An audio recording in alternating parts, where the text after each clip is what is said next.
October 15th, 2024. 11:47 p.m. Inside the empty sanctuary of Riverside Baptist Church in Millfield, Texas, a man's voice echoes through the darkness, broken and desperate.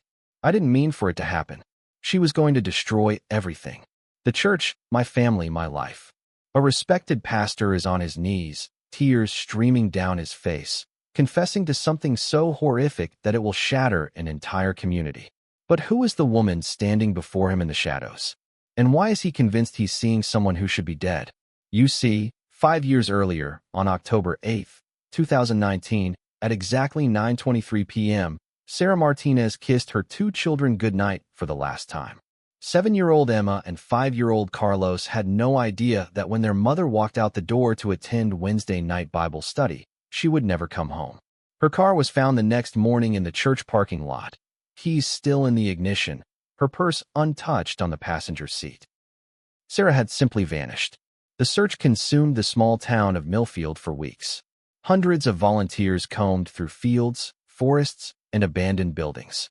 The congregation rallied around Emma and Carlos, who moved in with their grandmother Rosa, their young minds unable to comprehend why Mommy wasn't coming home. But someone was watching the news coverage from 1,200 miles away with a sick feeling in their stomach. Someone who knew Sarah Martinez wasn't just another missing person. Someone who had received a terrifying phone call just 3 days before Sarah disappeared, a call that would change everything. As months turned into years and the investigation went cold, Emma and Carlos Martinez grew up asking the same heartbreaking question that echoed through their grandmother's house every night. When is Mommy coming home? The case seemed hopeless. Until October 8th, 2024, exactly 5 years to the day after Sarah's disappearance, when something happened that would either bring justice or destroy innocent lives forever. Because on that Wednesday evening, someone walked into Riverside Baptist Church and sat down in pew number 7, row 3. Someone who shouldn't have been there. Someone who looked exactly like Sarah Martinez. What happened next would expose a truth so devastating that it would shatter a community's faith and reveal that the most dangerous predators sometimes hide in plain sight. Right now, there's a single mother watching this who sees herself in Sarah Martinez. If that's you, if you know what it's like to trust the wrong people while protecting your children, then you understand why this story matters. Sarah's voice was silenced forever. The only way her story gets heard is if people like you refuse to stay silent. Hit that subscribe button right now. Not for me, but for every mother whose voice was stolen. Because if you won't fight for her memory, who will? And if you're sitting there thinking, I'll subscribe later, that's exactly what her killer counted on. People who care enough to feel outraged, but not enough to take action. Don't be that person. This is a story about secrets that refuse to stay buried, about love that transcends death, and about how far someone will go when the justice system fails. Who is the mysterious woman in the church? What really happened to Sarah Martinez that October night? And why is a respected pastor confessing to murder 5 years later? The answers will shock you. October 8th, 2019. 7:30 p.m., Sarah Martinez stands in front of her bedroom mirror, applying a light coat of lipstick. Down the hall, 7-year-old Emma is reading a bedtime story to 5-year-old Carlos, their voices drifting through the small 2-bedroom apartment they've called home since Sarah's husband died in a car accident 3 years earlier. Sarah checks her phone one more time. No messages. She's been hoping Detective Maria Vasquez would call her back about the complaint she filed 2 days ago, but there's been nothing. The complaint about Pastor David Kellerman. About the way he's been cornering her after services, suggesting private counseling sessions that make her skin crawl. About the text messages he sends late at night, claiming God has revealed special instructions for her spiritual growth. Mommy. Emma appears in the doorway, clutching her favorite stuffed rabbit. Do you have to go to church tonight? Sarah kneels down and pulls her daughter close, breathing in the sweet smell of her strawberry shampoo. It's just Bible study, baby. Grandma Rosa will be here in 5 minutes, and I'll be back before you know it. But as Sarah drives toward Riverside Baptist Church that October evening, she has no idea that she's driving toward her death.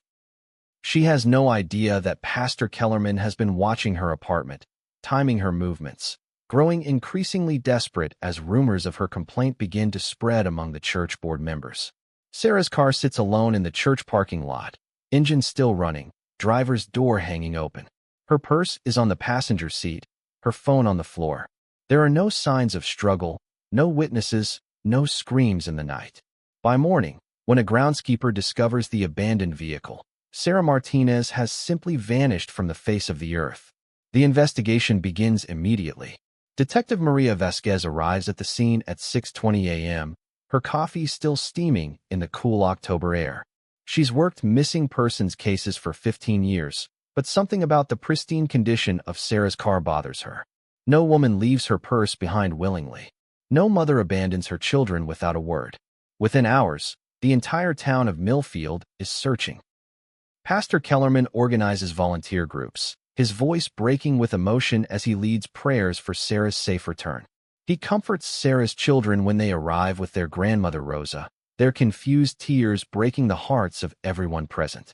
To the community, David Kellerman is a pillar of strength during their darkest hour. But Detective Vasquez notices things others miss. She notices how Kellerman avoids direct eye contact when questioned about his last interaction with Sara. She notices the scratches on his hands that he claims came from gardening. Most importantly, she notices the gap in his timeline. 47 minutes between when he says he left the church and when his wife confirms he arrived home. The phone records tell a different story than Kellerman's initial statement. There are 17 deleted text messages between his phone and Sara's in the weeks before her disappearance.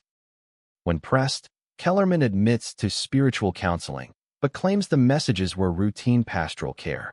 The church board rallies around him, insisting that their beloved pastor is being unfairly targeted. Meanwhile, 1,200 miles away in Dallas, Jessica Torres watches the news coverage with growing dread. She hasn't heard from Sara in 4 days, which is unusual for two women who talk almost daily. When she sees Sara's picture on the screen, when she hears the reporter describe the mysterious disappearance, Jessica's blood runs cold. Because 3 days ago, Sara called her crying. Sara, who never cried, was sobbing so hard she could barely speak. "He won't leave me alone, Jess. Pastor Kellerman keeps saying God wants me to submit to him in ways that make my skin crawl. He's been sending me messages, showing up at my apartment. I filed a complaint, but no one believes me. He's too respected, too beloved. I'm scared, but if I speak up more, I'll lose everything.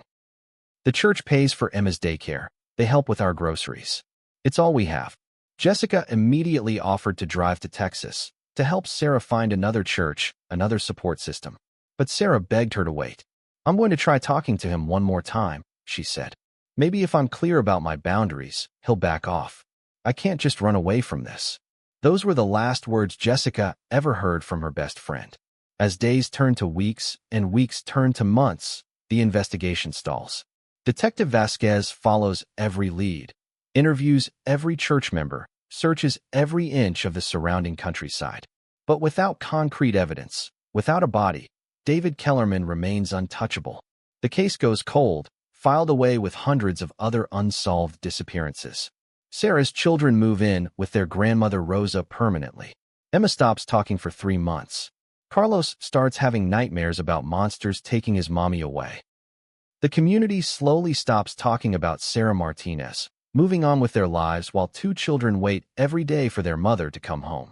But Jessica Torres refuses to move on. Because 10 years earlier, when Jessica was trapped in an abusive marriage that nearly killed her, Sara Martinez drove 18 hours straight to pull her from that hell. Sara didn't ask questions, didn't judge, didn't hesitate. She simply showed up with a U-Haul truck and said, "We're leaving." Now, Jessica owes Sara her life. And now Sara is gone, and the man responsible is free, leading Sunday services and comforting grieving families while Sara's children grow up without their mother. 2 years after Sara's disappearance, Jessica makes a decision that will change everything. She quits her job as a marketing coordinator, liquidates her savings account, and begins the most intensive preparation of her life.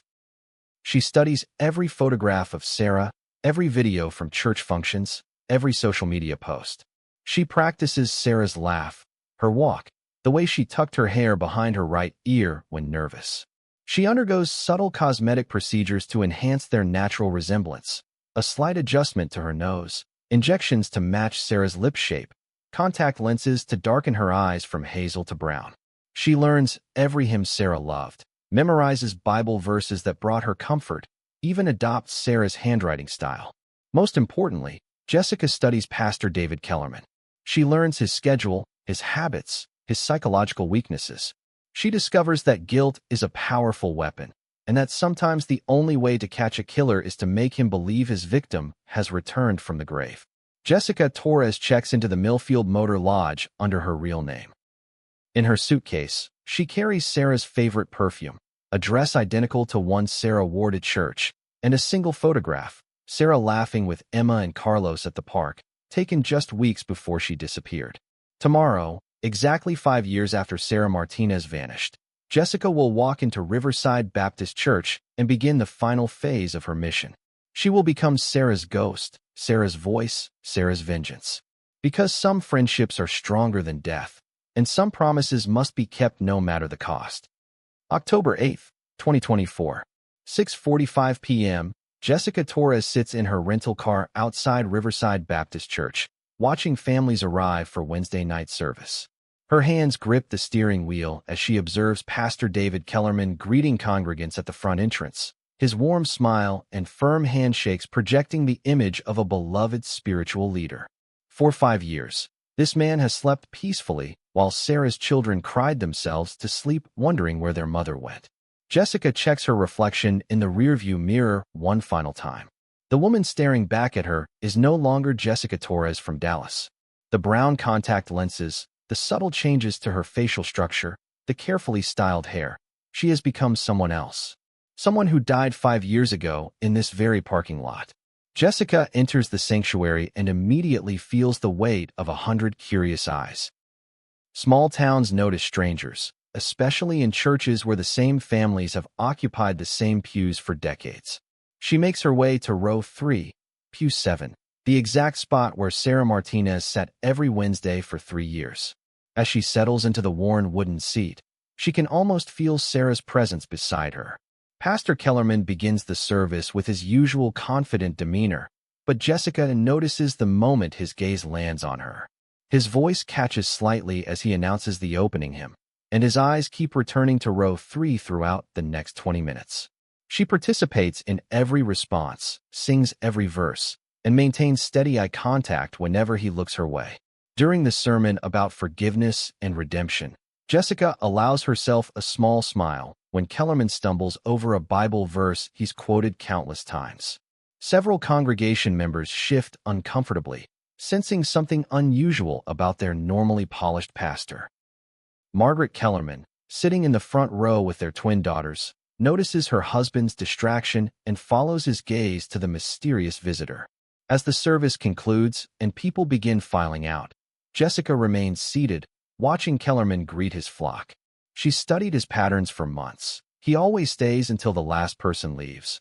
Always makes time for anyone who needs to talk. Tonight, she's counting on that routine. When the sanctuary is nearly empty, Jessica approaches him slowly, her movement deliberate and measured. Pastor Kellerman, I'm visiting from Dallas. Your sermon tonight really spoke to me. David Kellerman extends his hand automatically, but when their skin touches, something electric passes between them.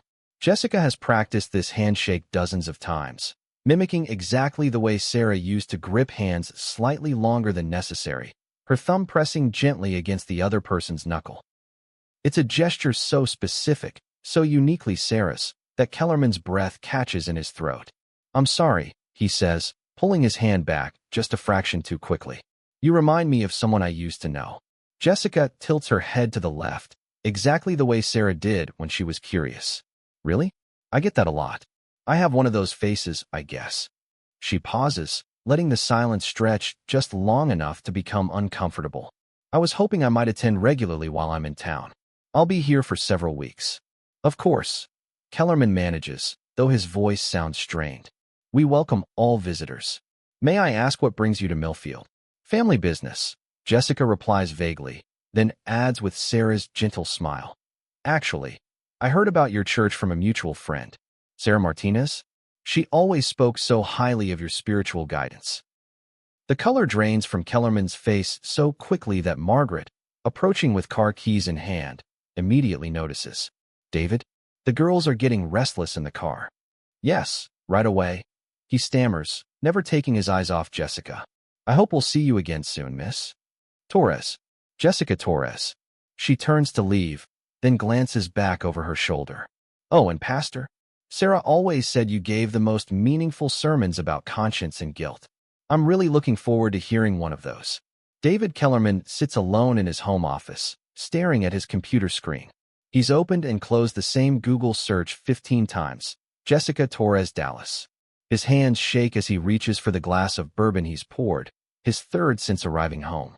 Margaret has asked twice if he's feeling well, but he can't find words to explain the ice-cold terror running through his veins. Because at exactly this time 5 years ago, Sarah Martinez was supposed to be driving home from church. Instead, she was fighting for her life in this very church basement, clawing at his hands as he squeezed the breath from her throat. The last words she spoke were about her children, begging him to think about Emma and Carlos. He's replayed those final moments 1,000 times, but he's never told another living soul what really happened that night. Friday evening, 7:30 p.m. The Millfield Community Center hosts its monthly potluck dinner, a tradition that brings together members from all the local churches. Jessica arrives carrying a homemade apple pie, Sarah's specialty recipe that she learned by heart. She's wearing a simple blue dress, modest cardigan, and small silver cross necklace, an outfit that could have come directly from Sarah's closet. Pastor Kellerman spots her immediately across the crowded room and watches as she mingles effortlessly with longtime residents. She seems to know exactly which topics to discuss with which people, demonstrating an intimate knowledge of the community that should be impossible for a stranger. When elderly Mrs. Crawford mentions her arthritis, Jessica recommends the same natural remedy Sarah used to suggest. When the Hendersons' teenage son talks about college applications, she offers encouragement using phrases that sound hauntingly familiar. "That woman," Margaret Kellerman whispers to her husband, "there's something strange about her. She talks like she's lived here for years." David can only nod, unable to voice his growing paranoia. Because Jessica Torres isn't just acting like Sarah Martinez. She's somehow channeling her, becoming her, speaking with her voice and moving with her gestures. When Jessica laughs at something Pastor Williams says, the sound is so perfectly identical to Sarah's laugh that David nearly drops his coffee cup. As the evening winds down, Jessica finds herself in conversation with Detective Maria Vasquez, who still attends community events despite officially retiring 6 months earlier.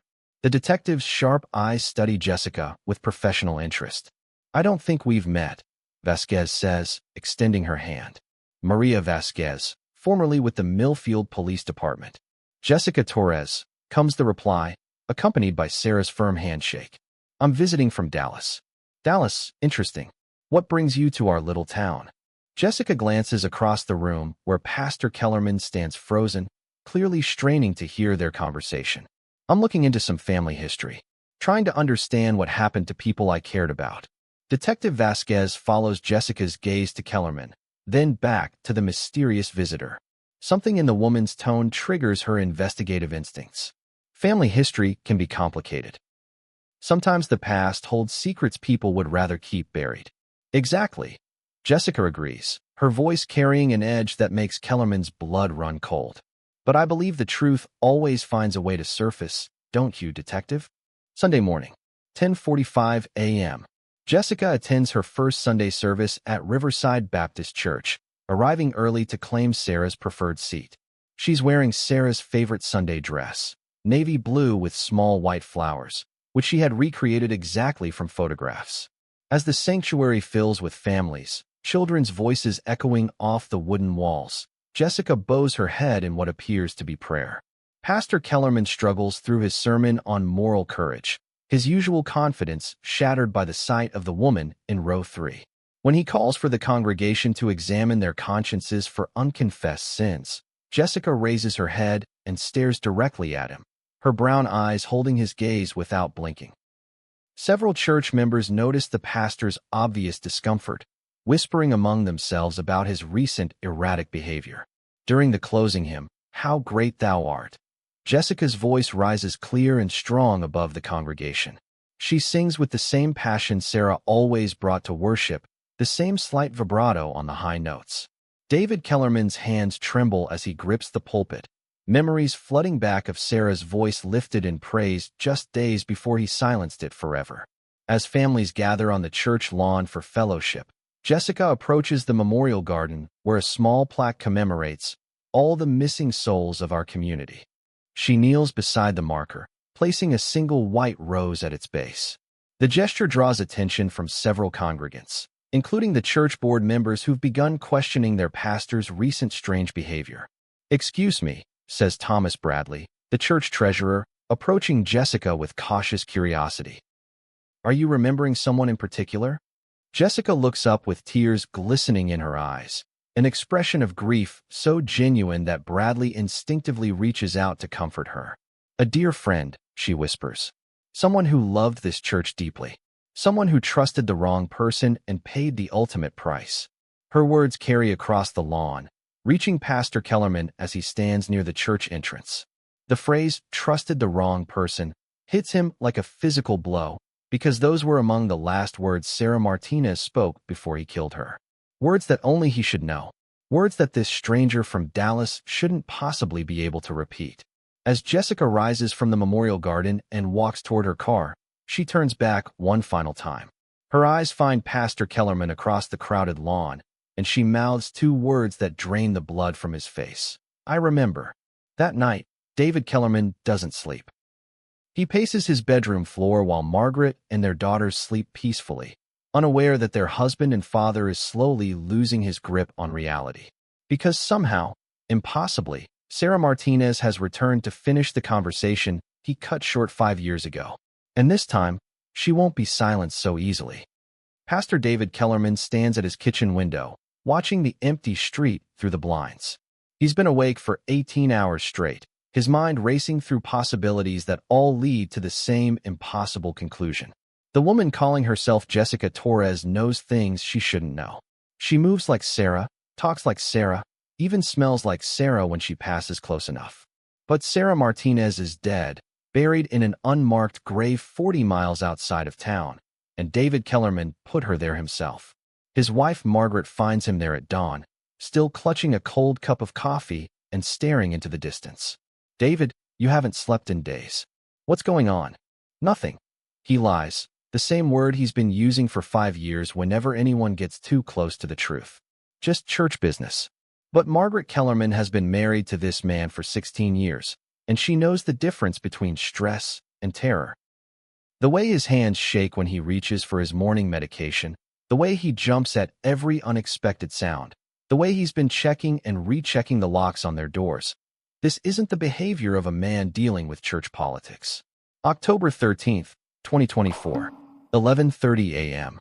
Jessica Torres walks into Millfield Savings and Trust, approaching the customer service desk with the confidence of someone who belongs. The young teller, Ashley Morrison, greets her with a professional smile that falters when she gets a good look at the woman's face. "I'm sorry," Ashley stammers, "but you look exactly like someone I used to know." "Sarah Martinez? She disappeared a few years back." Jessica leans forward slightly, her voice dropping to a conspiratorial whisper. "That's actually why I'm here. I'm family, investigating some irregularities in financial records around the time of her disappearance. I was hoping someone might remember if there were any unusual transactions involving church accounts during that period." Ashley glances around nervously, then pulls up the computer records. What she finds makes her stomach clench. On October 10th, 2019, just 2 days after Sarah's disappearance, Pastor Kellerman made a cash withdrawal of $8,000 from the church emergency fund. The withdrawal slip lists the reason as facility repairs, but Ashley remembers that week clearly. There were no repairs being done at the church. "I probably shouldn't be showing you this," Ashley whispers, printing out the transaction record. "But Sarah was always so kind to me when she brought the kids to the bank. If there's something fishy about her disappearance." Jessica takes the paper with hands that don't tremble, though inside she's screaming with rage. $8,000. The exact amount needed to pay someone to dispose of a body, to buy silence, to cover tracks. "Thank you," she says quietly. Sarah would appreciate knowing there are still people who care about the truth. October 13th, 2024, 2:15 p.m. Detective Maria Vasquez sits in her den, surrounded by file boxes she's not supposed to have. Officially, she's retired. Unofficially, she's never stopped working the Sara Martinez case. The conversation with Jessica Torres at the community potluck has been nagging at her for days, triggering instincts honed by 23 years in law enforcement. She pulls out her phone and dials a number she knows by heart. Detective Morrison? It's Maria. I need you to run a background check on someone for me. Name is Jessica Torres, from Dallas. And while you're at it, pull the old Martinez file. I think we missed something. The response comes back within hours. Jessica Torres exists. Marketing coordinator, clean record, no criminal history. But the photograph on her driver's license looks different from the woman Maria met. Similar, but different. Like sisters who share the same bone structure, but not the same soul. October 14th, 2024. 6 p.m. Jessica arrives at the church for Tuesday evening prayer meeting, but this time she's not alone. She's brought flowers, white lilies, Sara's favorite, and a photograph. The picture shows Sara laughing with her children at the church Easter egg hunt, taken just weeks before her disappearance. Jessica places both items on the altar before service begins, creating a makeshift memorial that draws uncomfortable stares from the congregation. Pastor Kellerman enters the sanctuary and stops dead when he sees the display. The photograph is one he's never seen before, Sara's face radiant with joy, her arms wrapped around Emma and Carlos. For a moment, the guilt hits him so hard he can't breathe. Those children lost their mother because of him. Because he couldn't control his desires, couldn't accept rejection, couldn't let Sara expose him for the predator he'd become. Pastor? Jessica's voice cuts through his paralysis. She's standing beside the altar, looking at him with those brown eyes that haunt his nightmares. I thought you might want to say a few words about Sara, since you knew her so well. The congregation shifts restlessly. They all remember Sara Martinez, remember how she disappeared without a trace, remember the months of searching and praying and hoping. Some of them have wondered privately about the pastor's relationship with the missing woman, especially after Detective Vasquez's persistent questions during the original investigation. Kellerman approaches the altar on unsteady legs, his usual confident demeanor cracking under the weight of Jessica's unwavering stare. She was a devoted member of our congregation, a loving mother. Her disappearance was a tragedy that affected us all. Tell them about the counseling sessions, Jessica says quietly, her voice carrying clearly in the hushed sanctuary. Tell them about the special spiritual guidance you provided. The words hit Kellerman like physical blows. Only he and Sara knew about those private meetings, the sessions that started as genuine grief counseling after her husband's death and slowly transformed into something else entirely. Sessions where he'd grown bolder with his suggestions, more explicit with his interpretations of biblical submission, more insistent that God had chosen him to guide her healing. I think perhaps we should focus on prayer tonight, Kellerman manages, but his voice is shaking now. Several congregation members exchange worried glances, sensing something deeply wrong with their spiritual leader. Jessica nods sympathetically, then pulls out a small digital recorder. Of course, I actually have something that might help us remember Sara properly. A voicemail she left for a friend, just days before she disappeared. She presses play, and Sara's voice fills the sanctuary. Scared, desperate, heartbreakingly familiar to everyone who knew her. Jess, I don't know what to do. He won't leave me alone. Pastor Kellerman keeps saying God wants me to submit to him in ways that make my skin crawl. He sends me messages late at night, shows up at my apartment. I told him I was going to file a complaint, and he said I'd regret it if I tried to destroy God's work. I'm scared, but I don't know where else to turn. The silence that follows is deafening. 37 members of the congregation sit frozen in their pews, processing what they've just heard. Margaret Kellerman's face has gone white as she stares at her husband, seeing him clearly for perhaps the first time in their marriage. Thomas Bradley, the church treasurer, stands up slowly. Pastor Kellerman, I think you need to explain what we just heard. But David Kellerman can't explain anything. He can't speak, can't think, can barely stand as the walls of his carefully constructed life crumble around him. Because somehow, Jessica Torres has the one piece of evidence that could destroy him. A recording that proves Sara Martinez feared him, that establishes his motive for murder. Where did you get that? He whispers, his voice barely audible. Jessica's smile is Sara's smile, gentle and forgiving even in the face of evil. Sarah sent it to me 3 days before she disappeared. I've been carrying it for 5 years, waiting for the right moment to let people hear the truth. October 14th, 2024, 8:30 p.m. Detective Maria Vasquez's phone rings as she's reviewing the old case files. The caller is Thomas Bradley, his voice tight with anxiety. "Detective, I think you need to get down to the church. We just heard something about Pastor Kellerman and Sarah Martinez. Something that changes everything." By the time Vasquez arrives, the congregation has dispersed, but the tension lingers in the empty sanctuary like smoke. She finds Jessica Torres still sitting in row 3, staring at the makeshift memorial on the altar. "Ms. Torres," Vasquez says, sliding into the pew beside her. "I think it's time we had an honest conversation about why you're really here." Jessica turns to face the detective, and for the first time, her mask slips slightly. The grief in her eyes is raw and real, the pain of someone who's lost everything that mattered. "Sarah Martinez was my best friend. She saved my life 10 years ago, pulled me out of an abusive marriage that would have killed me. I owe her everything, and I failed her when she needed me most." Vasquez studies the woman beside her, noting the subtle changes to her appearance, the careful way she styled herself to resemble the missing woman. "You're not really Jessica Torres, are you?" "I am now," comes the quiet reply. "Jessica Torres is who I became so I could get justice for Sarah Martinez, so I could make sure her children know the truth about what happened to their mother." "Do you have evidence?"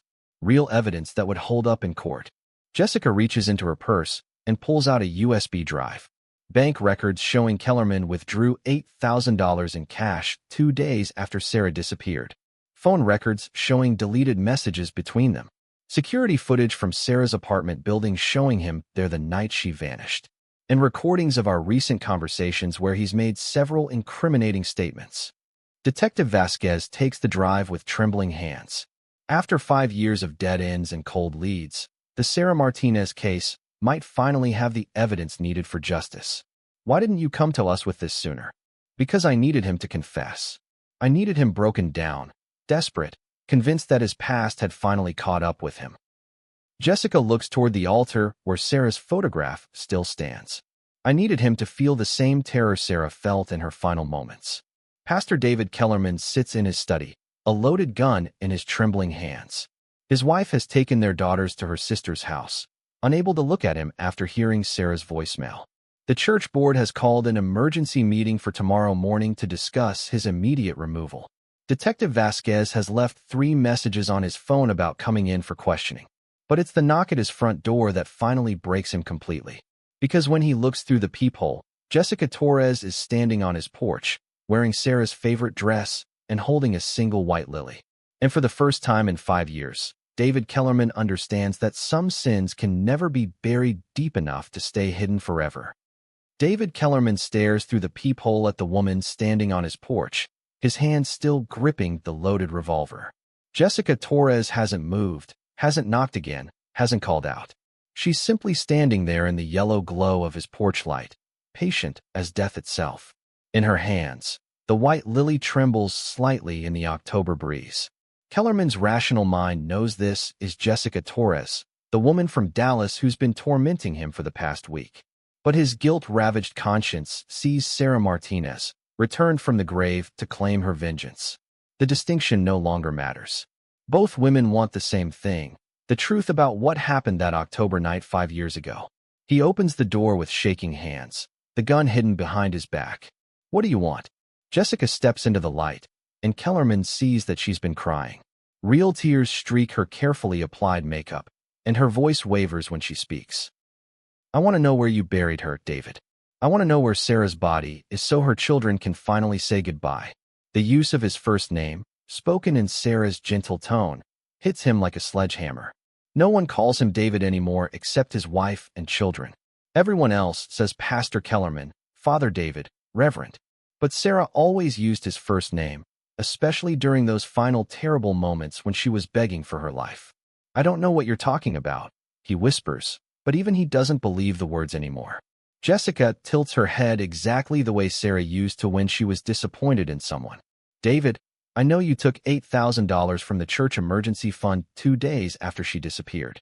I know you deleted 17 text messages from your phone. I know you told the police you were home by 10:15 that night, but your wife said you didn't arrive until after 11 o'clock. She pauses, letting each fact sink in. I know you killed her, and I know where. Kellerman stumbles backward, the gun forgotten in his trembling hand. You can't know that. You weren't there. Wasn't I? Jessica steps forward, crossing the threshold into his home without invitation. Are you sure about that, David? Are you absolutely certain I wasn't watching when you strangled her in the church basement? When you wrapped her body in the altar cloth? When you drove her to that abandoned construction site 40 miles outside of town? Each detail is like a physical blow. These are things only he should know. Secrets he's carried alone for 5 years. Secrets that have eaten away at his soul until there's nothing left but guilt and terror and the growing certainty that divine justice has finally found him. How? The word comes out as a broken whisper. How do you know? Jessica's smile is heartbreaking in its gentleness. Because Sarah told me everything, David. Every detail. Every moment of her final night. She's been waiting 5 years for you to tell the truth. Kellerman backs further into his house, Jessica following slowly like a predator stalking wounded prey. The family photos lining the hallway seem to watch them pass. Images of birthday parties and Christmas mornings and family vacations, a lifetime of happiness built on the foundation of murder. My daughters, Kellerman stammers. They don't deserve this. Margaret doesn't deserve this. Sarah's children didn't deserve to lose their mother. Jessica replies, her voice hardening. Emma didn't deserve to stop talking for 3 months. Carlos didn't deserve to have nightmares about monsters taking his mommy away. But here we are. They reached the living room where Kellerman spent countless evenings reading bedtime stories to his girls, where he taught them prayers and Bible verses, where he pretended to be the godly man his congregation believed him to be. Now it feels like a stage set, an elaborate fiction that's finally collapsing under the weight of truth. I never meant for it to happen, Kellerman says, and Jessica's heart pounds because she recognizes the beginning of a confession. She was going to ruin everything. The church, my family, my ministry. All because she couldn't understand that God had chosen me to guide her healing. Jessica pulls out her phone, her thumb hovering over the record button. Tell me what happened that night, David. Tell me how Sarah died. The words pour out of Kellerman like poison from an infected wound. How Sarah confronted him after the church service, threatening to expose their counseling sessions to the congregation. How she'd already spoken to Detective Vasquez, already filed a formal complaint with the church board. How she stood in that basement room and told him she'd rather lose everything than submit to his twisted interpretation of spiritual authority. I only meant to scare her, he sobs. I grabbed her by the shoulders, tried to make her understand what she was throwing away. But she started screaming, saying she was going to tell everyone what kind of man I really was. And I couldn't let that happen. I couldn't let her destroy everything I'd built. Jessica's hand is steady as she records every word, but inside she's screaming with rage. This man took Sarah's life because his reputation mattered more than her safety. He orphaned 2 children because his career mattered more than their mother's right to say no. Where is she buried, David? The old Morrison construction site. Mile marker 47, on Highway 190. There's a cluster of oak trees about 200 yards from the road. I buried her beneath the largest one. His voice breaks completely. I said a prayer over her grave. I know that doesn't matter, but I said a prayer. 11:35 p.m. Jessica has everything she needs, but she's not finished. She needs Kellerman's confession on record, needs him broken down so completely that he'll repeat everything to the police. Because she's learned that recorded confessions can be challenged in court, dismissed as coerced or illegally obtained. But a confession given freely to law enforcement, by a man convinced his sins have finally caught up with him, that will hold up in any courtroom. There's one more thing, David, she says softly. One more place we need to go together. Kellerman looks up at her with eyes red from crying. Where? The church. Where it all began. Where it all ends. They walk together through the empty streets of Millfield, Jessica leading Kellerman like a lamb to slaughter. The town sleeps peacefully around them, unaware that the mystery that has haunted their community for 5 years is finally being resolved in the darkness between streetlights. Kellerman uses his key to unlock the church doors, his movements mechanical and defeated. The sanctuary lies in darkness, but Jessica doesn't turn on the lights. Instead, She leads him to the basement where Sarah Martinez spent her final moments, where his hands closed around her throat while she begged him to think about her children. "Do you remember what she said?" Jessica asks, her voice echoing in the confined space. Her last words. Kellerman nods, tears streaming down his face. She said, "Please don't do this. Emma and Carlos need their mother. They need me. But I couldn't stop. I'd gone too far to stop." Jessica's phone buzzes with a text message. Detective Vasquez is in position outside the church, waiting for the signal. Everything has been carefully orchestrated for this moment. This final confrontation where David Kellerman will confess his crimes to law enforcement. "I didn't mean for it to happen." Kellerman screams suddenly, his voice echoing through the empty sanctuary as they climb back upstairs. "She was going to destroy everything. The church, my family, my life."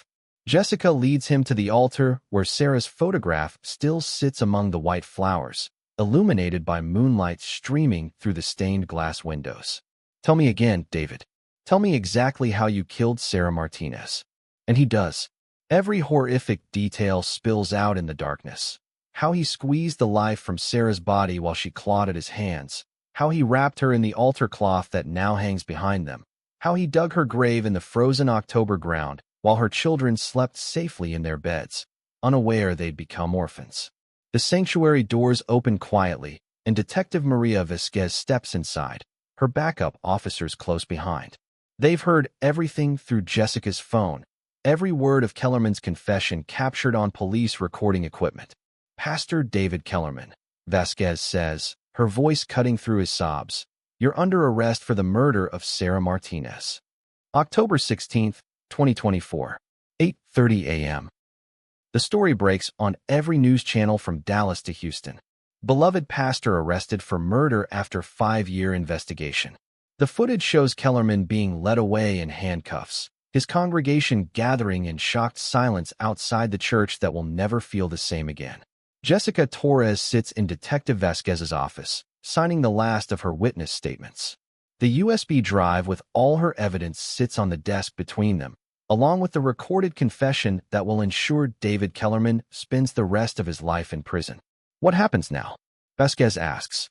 Jessica looks out the window, toward the elementary school, where Sarah's children are finally learning the truth about what happened to their mother. Now Sarah's body comes home. Now Emma and Carlos get to say goodbye. Now they get to heal. November 12th, 2024. 4 weeks later. Sarah Martinez is laid to rest in Millfield Memorial Cemetery, surrounded by hundreds of people whose lives she touched during her 29 years. Her children, now 12 and 10 years old, place white roses on her casket while their grandmother Rosa holds them close. Jessica Torres stands at the back of the crowd, no longer disguised as the woman she loved like a sister. Her natural hair color has grown back, the contact lenses are gone, the subtle surgical changes are healing. She's herself again, but she's also forever changed by the mission that consumed 5 years of her life. Emma Martinez approaches her after the service, her young face serious beyond her years. "You're the lady who found out what happened to our mom, aren't you?" Jessica kneels down to meet the girl's eyes. "I am. But your mother found me first, a long time ago, when I needed saving. I just returned the favor." "Thank you," Carlos whispers, pressing a handmade card into Jessica's hands. Inside, he's drawn a picture of his mother with angel wings, surrounded by flowers and hearts. Christmas Eve. Jessica Torres returns to Dallas to find a package waiting on her doorstep. Inside is a photograph of Sarah's children opening presents under their grandmother's Christmas tree, both of them smiling genuine smiles for the first time in 5 years. A note in Rosa's handwriting reads, "Thank you for bringing our Sarah home. Thank you for giving these children peace." Attached is a letter from Emma Martinez, written in careful cursive.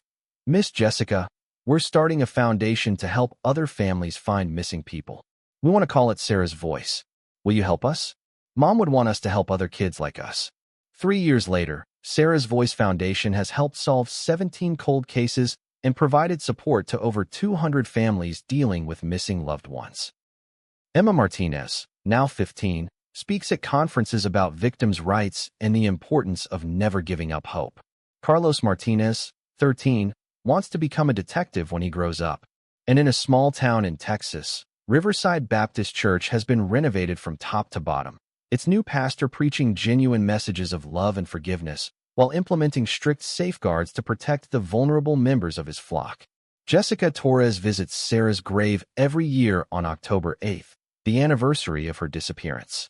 She brings white lilies and tells her friend about the lives that have been saved, the families that have found closure, the children who've been protected because Sarah's story became impossible to ignore.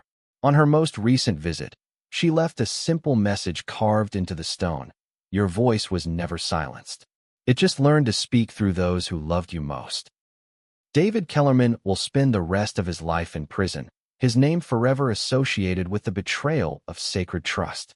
But Sarah Martinez's name lives on in every family reunited, every case solved, every child protected by the foundation built on the unbreakable bond between two women who refused to let evil win. Because sometimes justice takes time. Sometimes it requires sacrifice.